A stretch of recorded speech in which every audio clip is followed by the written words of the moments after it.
Hello guys, may short vlog tayo ngayon. So tuturuan ko kayo kung paano mag-set ng kilometer bago kayo mag-change oil or bago lumabas yung change oil indicator ninyo dito sa Honda Click panel ninyo. Alright, then tuturuan ko rin kayo kung paano mag-select, then paano alisin yung change oil indicator. Okay, so ayan, on natin tong Honda Click natin.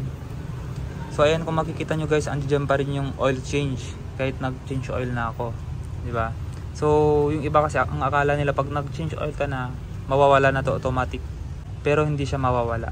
Manual mo siyang i-set tsaka aalisin. So tuturuan ko kung paano mag-set ng kilometers bago ulit lumabas tong oil change na to. Okay? So first step is sabay itong select tsaka set. Sabay 4 seconds. 1 2 3 4. Okay. So kung nakita nyo nang nag-blink tong time guys, pipindutin nyo lang tong select para mapunta tayo sa oil change. Okay? Kasi kapag pinindot nyo yung set, dyan tayo mag-a-adjust sa time. Pero hindi yan yung i-adjust natin guys, sa oil tayo. So pindutin natin yung select. Ayan. So nagbiblink na yung oil change. Then nakalagay dito is 0 km. So sa akin guys, gusto ko every 1,500 kilometers or 2,000 kilometers mag-change oil ako.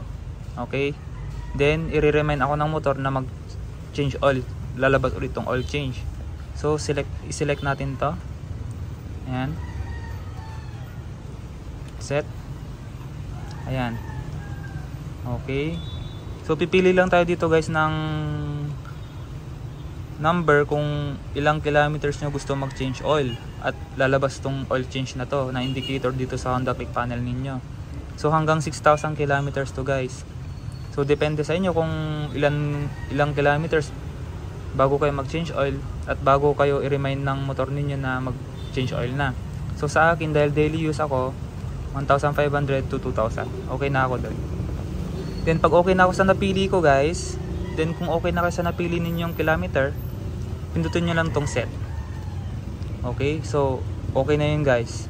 So ang gagawin lang natin is aalisin na lang tong oil change na to. Okay, so paano natin aalisin yan, di ba? Nag-change oil naman na tayo, then nag-select naman na tayo ng kilometers bago ulit lumabas tong oil change na to. So ang gagawin lang natin guys is patayin ulit natin yung motor. Okay, alright. So ayan guys, para i-check ulit natin kung meron pa rin yung change oil indicator or na-off na natin. So on lang natin yung susi. Ayan. Dahil keyless to guys, pindutin lang natin tong set. Ayan. And then pindutin natin tong ignition guys. Okay. Okay.